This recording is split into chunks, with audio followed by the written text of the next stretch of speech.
proche de toi. Non! Non, je l'ai fait exprès. Je suis dramatique. Bonjour! Bonjour à toutes et à tous et bienvenue sur NeuroGym en ligne. Francine et moi, on est très contents d'être avec vous dans une nouvelle capsule vidéo. Aujourd'hui, on va faire la deuxième partie des transferts. En fait, on va revenir sur certains concepts. On a eu des petits problèmes techniques dans l'ordre du premier enregistrement. De toutes sortes. De lumière, de caméra, de tout. Donc, on se réessaye aujourd'hui. On espère que ça va bien aller. Donc, on va rapidement revoir les différentes techniques parce que c'est important. Ça va faciliter beaucoup la vie d'être capable de se lever de façon efficace et sécuritaire. Puis ça permet aussi, mais quand on sait comment se relever, mais ça permet d'avoir moins peur de bouger puis de faire des choses parce qu'on sait qu'on ne sera pas mal pris si jamais on tombe. Donc voilà, je vais vous montrer les différentes techniques. C'est à essayer si vous êtes avec quelqu'un, vous êtes sûr de pouvoir vous relever. Donc, sinon, vous pouvez faire appel à un professionnel de la santé, donc un ergothérapeute, un physiothérapeute pour pratiquer et vous enseigner les bonnes techniques qui vous conviennent. Donc, si vous aimez la vidéo, on vous invite à faire un pouce sur la vidéo, à faire un j'aime.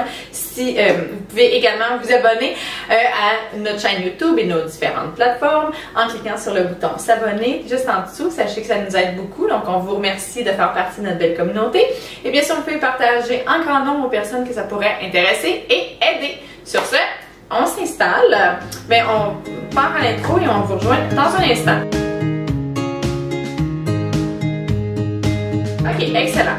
Rapidement, les trucs que je vais vous donner, c'est des trucs standards qu'on enseigne. Chaque personne est différente. Par contre, il y a des gens qui vont avoir de la spasticité, qui vont avoir certaines douleurs, qui vont avoir des paralysies plus ou moins importantes. Donc, à ce moment-là, des fois, il faut modifier les techniques. Mais, je vous les montre rapidement. Donc, maintenant, ce que je vais vous montrer, le premier, c'est le chevalier. C'est pour ceux qui peuvent se mettre debout ou qui, soit complètement debout ou semi-debout, qui veulent faire le transfert en utilisant leurs jambes. Là, on a des petits problèmes de caméra, donc je peux pas me mettre à côté. Vous allez me voir à moitié, mais je vais vous expliquer. C'est strange, hein? Oui! On va trouver la solution, mais pour l'instant, on fait ça comme ça. Donc, on est désolé de tout ça. Hein? On n'est pas des caméramans. Je vais te laisser de l'espace. Okay. Donc, quand on veut aller au sol, mettons que si on est debout, on peut utiliser cette technique-là aussi pour aller au sol. Puis, ce qu'on va faire, c'est qu'on va prendre notre jambe la plus forte, on va la mettre devant, on met la jambe la plus faible derrière et on plie. Ça vient noir? Oui, regarde. On plie les genoux. Et on va faire avec, hein, on est désolé, on plie les genoux et on descend comme ça. On n'a aucune idée pourquoi ça devient noir et blanc, donc on est désolé de ça. Et voilà, donc quand on est tombé au sol, par exemple, qu'on est assis complètement au sol, ce qu'on va essayer de faire par la suite, c'est d'aller se mettre à quatre pattes ou pour ensuite se mettre sur les genoux. Donc, on va se mettre sur les genoux, comme ça. Idéalement, on peut prendre un appui sur un meuble ou près d'un mur. Et ensuite, on va aller mettre la jambe la plus forte devant. On peut utiliser nos bras pour tirer la jambe. On peut passer la jambe sur le côté. C'est quand même l'étape qui, moi, je trouve là, que les gens ont le plus de difficultés, surtout si vous avez la spasticité. C'est quand même assez difficile. C'est parfois l'étape qui va faire en sorte que certaines personnes ne pourront pas utiliser cette technique-là, même s'ils utilisent leurs jambes. Un peu comme Francine, on l'a déjà essayé ensemble. C'est vraiment une étape difficile, ça fait mal aux genoux. Oui, mais ça me fait mal aux genoux. Peut-être si je mettais quelque chose, un petit pad aux genoux, ça sera à essayer. Oui, c'est ça. C'est à essayer, mais c'est ça. Sachez que c'est quand même l'étape qui est difficile. Ouais. Ensuite, on peut mettre notre main sur notre genou pour nous stabiliser ou on met un appui et on pousse fort et on se relève, on ramène l'autre jambe derrière et on est debout. Voilà. Voilà, tout simple. L'autre façon de faire, c'est avec nos bras et un petit peu de nos jambes. Donc, si je suis assise au sol, que je veux remonter dans le lit, je peux me mettre devant comme ça. Ce qu'on va essayer de faire, c'est ramener nos jambes le plus près possible de nous.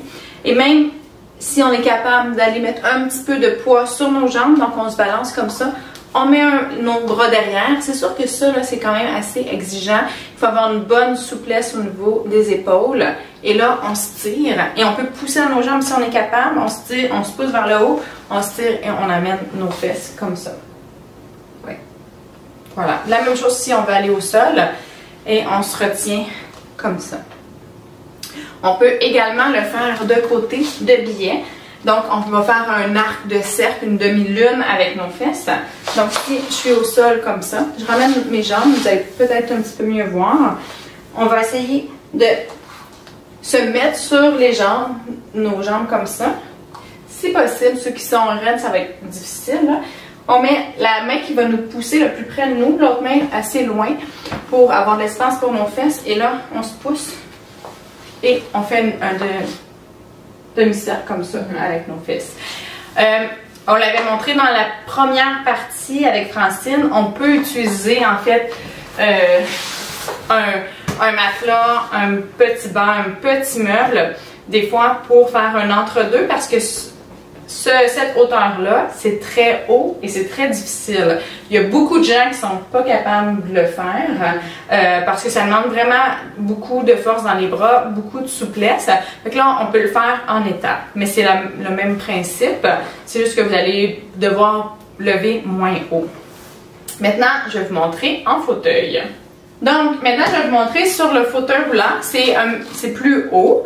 Encore une fois, on peut utiliser soit un coussin, des matelas, un petit meuble pour faire un entre-deux.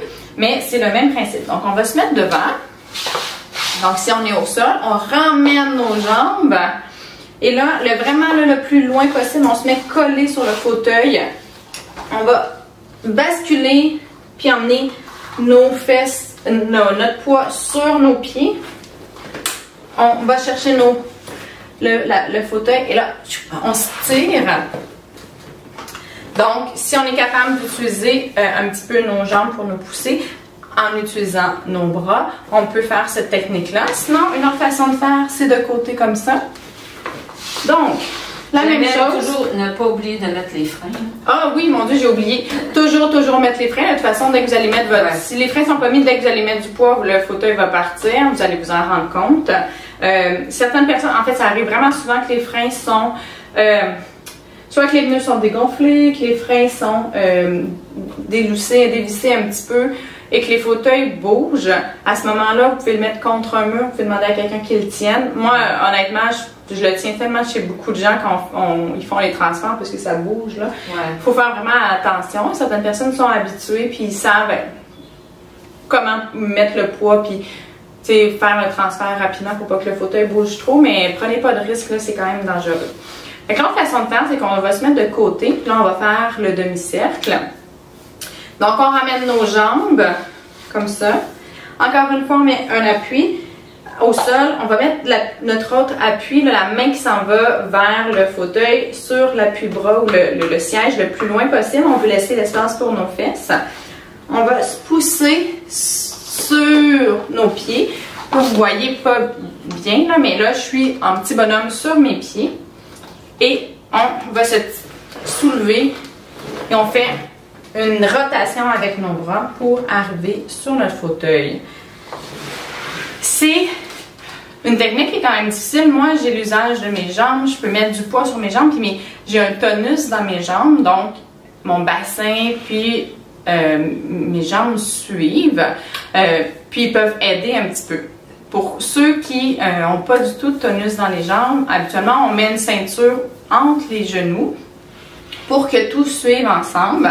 Ça prend un certain momentum puis une puissance pour être capable de se pousser puis arriver au bon endroit. Puis ça prend beaucoup de pratique. Les premières fois que vous allez le faire, c'est pour ça que je vous disais, faites-le pas seul, mais les premières fois que vous allez le faire, ça se peut que ça lève peu, que vous ne rendiez pas directement en haut, que vous preniez plusieurs essais avant de vous rendre. C'est vraiment normal. C'est une technique qui est quand même difficile. Il faut quand même soulever son poids avec juste nos bras qui ne sont pas nécessairement positionnés de la meilleure des façons. Et puis on lève très haut. Donc c'est normal, découragez-vous pas. Pratiquez-le, peut-être juste essayer de monter sur une surface un petit peu plus haute, puis ensuite de ça, vous essayez de monter encore plus haut, jusqu'à temps d'être capable de le faire dans votre fauteuil. Donc, Francine va vous montrer comment elle se remet debout, elle se retourne dans son lit. Donc, elle va utiliser des matelas pour faire une entrevue, parce que c'est quand même très haut. OK. Donc, elle se met en petit bonhomme, elle n'a pas besoin de transférer son poids sur ses pieds, comme c'est ça. Parce qu'elle monte un petit peu moins haut, c'est aussi plus difficile. C'est la technique sans utiliser ses jambes. C'est les jambes. Toujours mettre la main plus loin que j'ai appris. Oui, parce que sinon on se pousse dans notre main. OK. Là. Fait qu'elle se replace les pieds. Oui, c'est parce que j'ai mon... OK. Bon. On met les pieds le plus près de nous possible. Ça va transférer quand même un petit peu de poids. Donc elle va monter ses bras comme ça. Et là, oh, elle se lève. That's it! Hey! Yeah! Super! Ça va bien. Ça va très bien. On va attendre, ça vient de blanc. On a un karma avec ça. Oh mon Dieu, bon. Tenons-nous prêts, comme ça il n'y aura pas de noirceur. Donc, excellent. Donc, on vous a montré les différentes techniques. On vous aura montré, avec des problèmes techniques encore, là, mais les différentes techniques pour le relevé du sol. Donc voilà, c'est à essayer, hein, à voir avec vous aussi qu'est-ce qui fonctionne. J'ai pas montré nécessairement les techniques pour ceux qui ont un seul côté qui fonctionnel, pour ceux qui ont eu un AVC par exemple. C'est habituellement on va utiliser, ces personnes-là vont utiliser le chevalier, puis ils vont mettre la jambe qui est qu'on dit celle, la bonne jambe en avant, l'autre jambe pliée. Ça peut faire mal, il peut avoir de la spasticité un petit peu là, mais on est capable de le faire rapidement. Habituellement, ça aide d'utiliser le momentum de pousser. Plus on y va lentement, plus c'est exigeant. Donc, il faut le pratiquer pour avoir le bon momentum, avoir le bon équilibre et savoir comment faire. Fait que pour ça, il faut vraiment le pratiquer là, à plusieurs fois pour être à l'aise pour le faire. Mais on le pratique en toute sécurité avec quelqu'un au besoin et près d'une surface stable. Donc voilà pour la vidéo, la partie 2, la reprise des enseignements du transfert. Donc, si vous avez des questions, n'hésitez pas à nous les écrire. Si vous avez d'autres besoins également, vous pouvez nous les écrire. Ça nous fait toujours plaisir de vous lire. Puis une chose qui nous fait vraiment plaisir, c'est quand vous faites des pouces sur la vidéo ou quand vous vous abonnez à notre chaîne YouTube puis que vous faites partie de notre belle communauté. Donc, on vous remercie de cela. Et également, vous pouvez partager un grand nombre de personnes que ça pourrait intéresser et aider. C'est important de savoir comment faire des transferts pour pouvoir les faire, le relevé du sol, pour pouvoir les faire en toute sécurité. Puis également être plus confiant de ne pas rester mal pris si jamais on tombe. Si jamais vous êtes vraiment blessé, là je vais faire une dernière parenthèse, si jamais vous êtes vraiment blessé, à ce moment-là, mieux vaut rester au sol puis appeler les secours. La première étape là, quand on est tombé, c'est vraiment de, premièrement, se calmer et d'évaluer la situation. Oui, ça c'est okay? Ouais. Donc, est-ce que vous êtes blessé à la cheville ou au genou? Est-ce qu'il y a un saignement? Est-ce qu'il y a vraiment, on a besoin d'une attention médicale plus urgente? À ce moment-là, calmez-vous, appelez les secours que vous avez besoin. Il y a des personnes qui ont des personnes ressources, soit un voisin, soit un membre de la famille qui peut répondre rapidement. C'est vraiment une bonne idée d'avoir ça. Moi, j'ai des patients qui ont quand même des grandes déficiences, puis qui habitent seuls, puis qui ont un voisin ou deux de confiance qu'ils peuvent appeler, puis sinon ils ont différentes personnes ressources quand c'est des situations moins graves, puis si c'est une situation plus grave où là vous êtes blessé plus gravement, là, où vous êtes vraiment plus mal pris, à ce moment-là, n'hésitez pas, les services de secours sont là pour ça. Oui. Ils vont vous aider à vous relever, ils vont évaluer votre condition, puis vous donner les soins appropriés ou vous emmener à l'hôpital au besoin.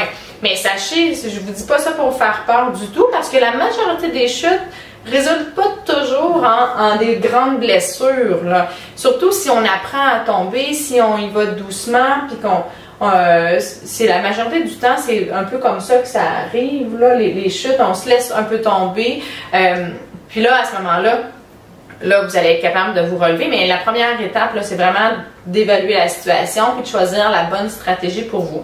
Si vous n'êtes pas blessé ou que juste un petit peu, des fois, on peut être égratigné un petit peu, puis ça peut avoir cogné un petit peu, mais il n'y a rien de grave. Mais des fois, la jambe peut nous lâcher. Moi, ça m'est arrivé une fois, ma jambe a lâché, je sais pas pourquoi, là. Ouais. Puis je suis tombée quand même assez direct, là. Mais j'ai pas paniqué, je me suis calmée, je me suis replacée un peu les jambes, puis là, j'ai rien fait, je pouvais pas. J'avais mal. Fait que là, j'ai appelé... C'est ça. Ma ligne de secours, là. Ouais. Mais ce qui est important, c'est de regarder aussi quelques heures plus tard comment ça va. Parce que sur le coup, il n'y avait rien qui paraissait. Mais après, j'avais une grosse entorse, tu sais.